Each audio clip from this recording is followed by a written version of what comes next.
പെൺകുട്ടികളുടെ ഭാവി സുരക്ഷിതമാക്കാൻ കേന്ദ്ര സർക്കാരിന്റെ സുകന്യ സമൃദ്ധി സമ്പാദ്യ പദ്ധതി 250 രൂപ മുതൽ ആരംഭിക്കുന്ന നിക്ഷേപ പദ്ധതിയാണിത്. 10 വയസ്സിന് താഴെയുള്ള പെൺകുട്ടികളുടെ പേരിലാണ് അക്കൗണ്ട് ആരംഭിക്കാനാവുക. പഠന ചെലവുകൾക്കും വിവാഹത്തിനും പദ്ധതി ഗുണകരമാവും. തൊട്ടടുത്ത തപാൽ ഓഫീസിൽ നിന്ന് 250 രൂപ മുതൽ ആരംഭിക്കുന്ന നിക്ഷേപ പദ്ധതിയിൽ ചേർന്ന് കുഞ്ഞിന്റെ ഭാവി സ്വപ്നങ്ങൾക്ക് നിറം പകരാം.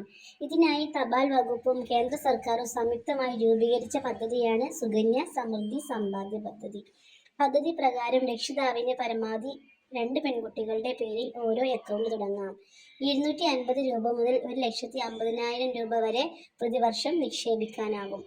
10 വയസ്സിൽ താഴെയുള്ള പെൺകുട്ടികളുടെ പേരിൽ മാത്രമേ അക്കൗണ്ട് തുടങ്ങാനാകൂ. അക്കൗണ്ട് തുടങ്ങി 14 വർഷം വരെ നിക്ഷേപം തുടരാം.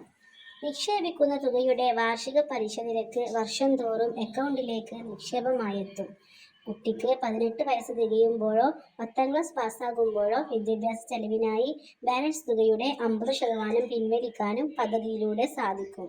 21 വർഷമാണ് സമ്പാദ്യ പദ്ധതിയുടെ കാലാവധി. ഇതുപോലുള്ള അറിവുകൾ ഇനിയും ലഭിക്കുന്നതിനായി ഞങ്ങളുടെ ചാനൽ സപ്പോർട്ട് ചെയ്യണേ.